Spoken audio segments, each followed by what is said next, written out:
뉴욕시가 도로의 차량 제한 속도를 25마일로 낮추는 규정을 다음 달부터 전면 시행합니다. 뉴욕 한인회가 뉴욕 총영사관과 관계 단절을 선언한 지 약 1개월 만에 화해했습니다. 플러싱 서민 아파트의 입주자 기준이 변경되면서 당첨자 가운데도 탈락자가 속출했습니다. 할리데이 시즌을 앞두고 국무부가 여권 속성 발급 서비스를 시작했습니다. 독감 접종을 하려는 사람들이 몰리면서 일부 병원은 백신 품귀 현상까지 벌어졌습니다. 이상은 이 시각 주요 뉴스입니다. 여러분 안녕하십니까? KBN 뉴스입니다. 복잡한 뉴욕 시내를 다니다 보면 과속 차량으로 인한 아찔한 경험 한두 번 해보셨을 겁니다. 뉴욕시가 보행자의 안전 확보를 위해 차량 제한 속도를 낮추는 규정을 다음 달 7일부터 전면 시행합니다. 금홍기 기자입니다. 과속 차량으로 인한 보행자 교통사고 사망자가 늘어나면서 뉴욕시가 대책 마련에 나섰습니다.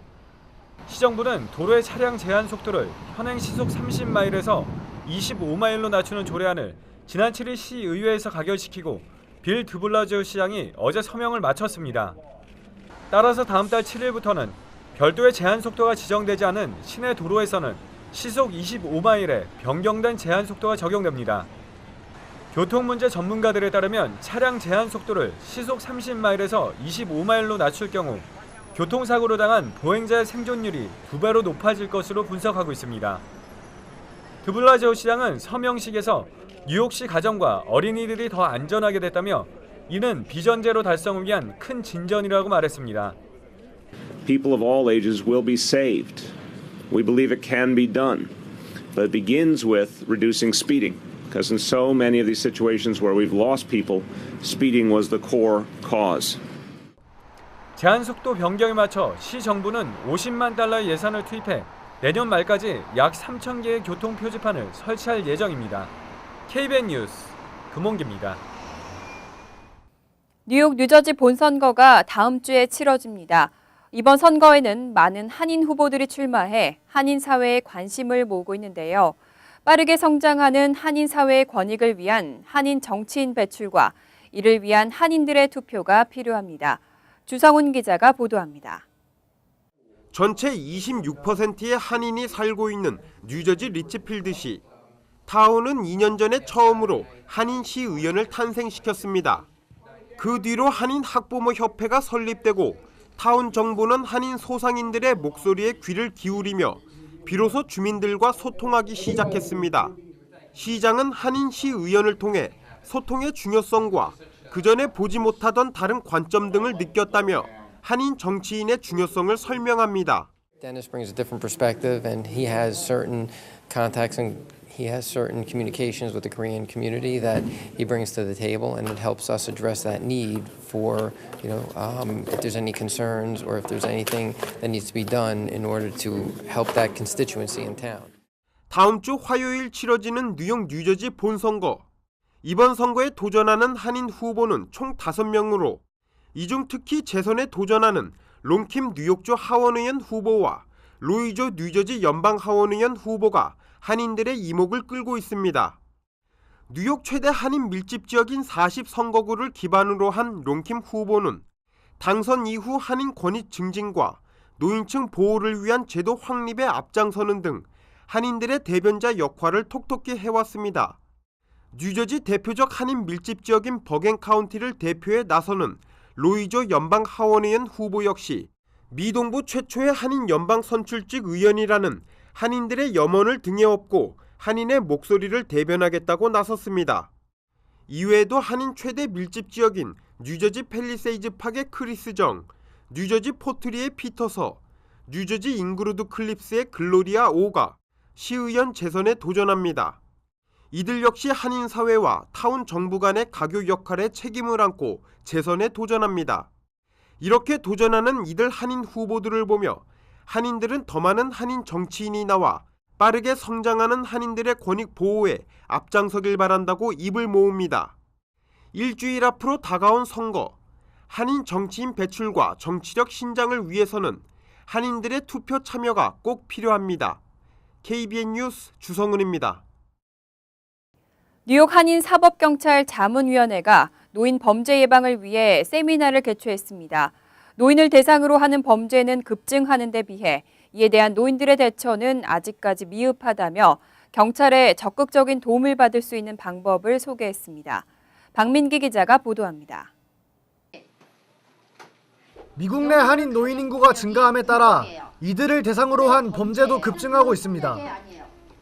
하지만 아직까지 낯선 문화와 언어 장벽을 가지고 살아가는 노인들은 막상 범죄로 인한 피해를 겪어도 적절한 대처를 하지 못하는 것이 현실입니다.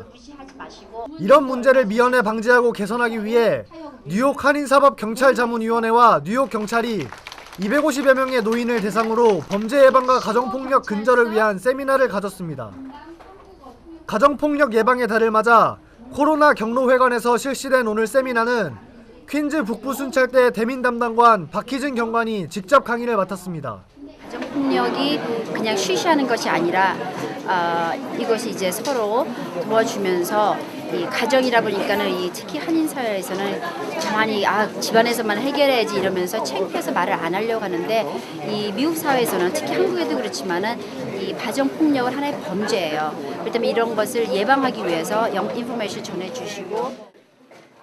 박 경관은 많은 한인 노인들이 범죄를 당해도 언어 장벽에 부딪혀 경찰에 신고조차 못하고 넘어가는 것이 안타깝다며 뉴욕 경찰이 제공하는 통역 프로그램에 대해 자세히 소개했습니다. 그런데 여기에 랭귀지 라인이라는 게 있어요. 그게 뭐냐면 이 경찰국에서 98개국을 통역할 수 있는 그런 팸플릿이 있는데 거기에 보면은 한국어, 코리안이라고 써 있어요. 거기서 이제 한국말로 이렇게 귀하께서 사용하시는 언어를 여기 손으로 이렇게 딱 지적하시면은 그 경찰관이 어느 언어로 하시는 걸 하고 그리고 통역관을 공짜로 제공해 드려요.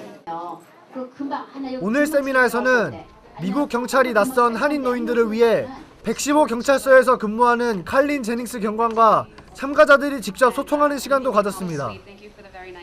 뉴욕 경찰은 신고 접수를 위해 항시 대기 중이라며 위험에 노출됐을 경우 망설임 없이 경찰에 신고할 것을 당부했습니다.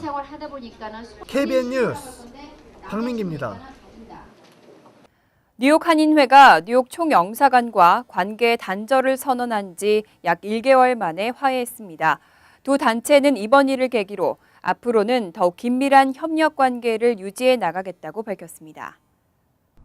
뉴욕 한인회가 뉴욕 총영사관과의 협력 관계 중단을 선언한 지 약 1개월 만에 갈등이 일단락됐습니다. 민승기 뉴욕 한인회장과 손세주 뉴욕 총영사는 27일 뉴욕 한인회 역대 회장단의 중재로 뉴저지 알파인 소재 한 식당에서 비공개 회동을 가졌습니다. 이 자리에서 민 회장과 손 총영사는 그간의 오해를 풀고 뉴욕 일원 한인 동포들의 편익을 위해 더욱 긴밀한 협력 관계를 유지해 나갈 것을 합의했다고 밝혔습니다. 이번 회동에서 뉴욕 한인회 민승기 회장은 뉴욕 총영사관 측을 오해했던 부분에 대해 유감스럽게 생각한다고 밝혔습니다. 이에 대해 손 총영사는 뉴욕 한인사회의 중심단체인 뉴욕 한인회와의 협력 관계가 그 어느 단체보다 우선한다는 점을 항상 인식하고 있다고 강조했습니다. 뉴욕 한인회와 뉴욕 총영사관은 지난 박근혜 대통령의 뉴욕 방문 환영 행사 문제로 갈등을 빚어왔습니다. 이로 인해 뉴욕 한인회가 지난 1일 뉴욕 총영사관과의 협력관계 단절 성명서를 발표한 바 있지만 약 1개월 만에 이와 같은 비공개 회동을 갖고 화해했습니다. 뉴저지주 포트리 한인회가 2년 만에 새롭게 출발했습니다. 2세이다 나이도 젊은 폴윤 변호사를 새 회장으로 추대하면서 포트리에서 한인사회의 목소리를 강화하겠다고 밝혔습니다. 27일 한인회는 포트리 국립도서관에서 임시 총회를 열고 폴윤 변호사를 제8대 회장으로 추대했습니다. 한인회 측은 2세인 젊은 윤 변호사가 새 회장을 맡으면서 세대교체 효과와 함께 한인회를 통한 포트리 한인사회의 역량 강화를 기대하고 있습니다. 이에 대해 윤 회장은 한인회를 중심으로 하는 한인사회 목소리 강화를 주요 과제로 내세웠습니다. 윤 회장은 포트리의 전체 인구 가운데 약 25%가 한인이지만 정작 한 소리를 내지 못해 정당한 대우를 받지 못했다고 지적했습니다. 또 타운 정부 내 한인 공무원 확대 등에 한인회가 적극 의견을 개진하고 한인회 웹사이트를 새롭게 개설하겠다고 밝혔습니다. 한편 최근 포트리 타운 의회에서 타운 빌딩국과 클럽 오피스에 각각 한인 직원을 채용하겠다며 한인회에 협조 공문을 보내왔다고 설명하고 지난 4개월여 동안 지속적으로 타운 정부의 한인 공무원 확대를 요청한 결과라고 덧붙였습니다. 한편 한인회는 의회 측이 제안한 한인 빌딩국 인스펙터와 클럭 오피스 행정 직원 찾기에 적극 나설 방침이라고 밝혔습니다. 또 여기에 관심이 있는 한인은 한인회로 연락해 줄 것을 당부했습니다. 플러싱에 완공된 서민 아파트 마세도니아 플라자 입주자의 수입 기준이 변경됐습니다. 이미 당첨자 가운데서도 다시 탈락자가 속출하면서 혼선이 빚어지고 있습니다. 마세도니아 플라자는 연방주택도시개발부의 수입 기준을 적용해야 하는데 지난해와 올해 진행된 입주심사에서는 2013년 수입 기준을 토대로 진행됐습니다. 그런데 새로 바뀐 수입 기준이 지난해보다 낮아지면서 이미 당첨된 가운데 탈락자가 속출하고 있습니다.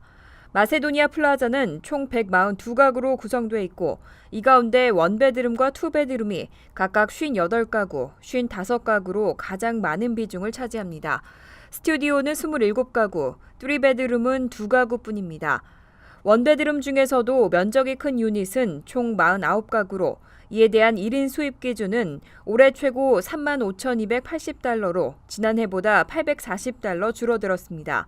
또 2인 가족 기준의 경우 최고 43,320달러로 지난해보다 960달러 낮아졌습니다. 큰 면적의 투베드룸은 월 렌트 1,042달러에 2인 가족 수입 기준 최고 43,320달러로 960달러 줄었고 3인 가족은 최고 45,360달러로 1,080달러가 줄었습니다.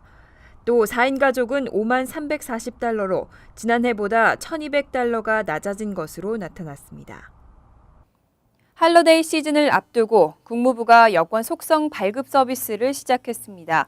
추가로 60달러의 수수료를 지불하는 대신 약 2주 만에 여권 발급이 가능합니다. 국무부는 24일 추가 수수료 60달러를 지불하면 2-3주 안에 여권을 발급받을 수 있는 속성 서비스를 개시했다고 발표했습니다. 여행 일정이 2주 이상 남아있을 경우에는 법원이나 도서관, 우체국 등 여권 업무 대행 기관에 가서 신청할 수 있습니다. 여권을 갱신할 경우에는 우편으로도 가능하지만 신규 발급은 반드시 직접 방문해야 합니다.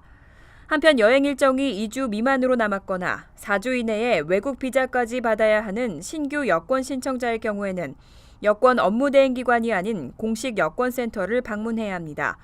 이 여권센터 방문자는 반드시 속성 서비스를 이용해야 하기 때문에 신청 수수료와 함께 60달러의 속성 서비스 수수료가 부과됩니다. 또 이때는 반드시 여행 일정을 증명할 수 있는 항공권 구매 영수증이나 이티켓 등을 지참할 것이 당부되고 있습니다. 국무부는 일부 국가에서는 유효기간이 6개월 미만으로 남은 여권 소지자의 입국을 불허하고 있다며 여행 일정을 짜기 전에 반드시 여권의 유효기간 만료일을 확인하라고 조언했습니다.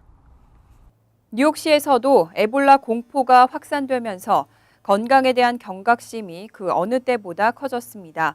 일부 병원에는 독감 접종을 하려는 사람들이 몰리면서 백신이 동인하는 사태도 발생했습니다. 의료 전문가들이 퍼져가는 에볼라 공포 현상을 차단하기 위한 방편으로 주민들에게 독감 예방접종을 권유하면서 뉴욕 뉴저지 일대 병원에서 독감 백신 품귀 현상까지 빚어지고 있습니다. 플러싱의 한 내과 전문의는 매일 20-30명의 한인들이 독감 백신 접종을 받고 있다며 독감 시즌에 에볼라 사태까지 겹쳐 백신을 넉넉하게 준비해 놓았는데 거의 동일한 상황이라고 설명했습니다.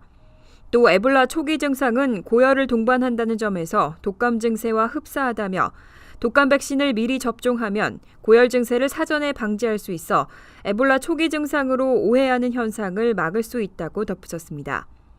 한편 보건당국은 이번 에볼라 사태의 최대 문제점은 바이러스의 직접 전파보다 더 빠르게 확산되는 공포감이라고 지적했습니다. 또 에볼라가 심각한 질병이긴 하지만 호흡기로 전달되는 독감만큼 전염성이 높은 것은 아니라며 주민들에게 동요하지 말 것을 당부했습니다. 이상으로 KBN 뉴스를 마칩니다. KBN과 함께 즐거운 저녁 되시기 바랍니다.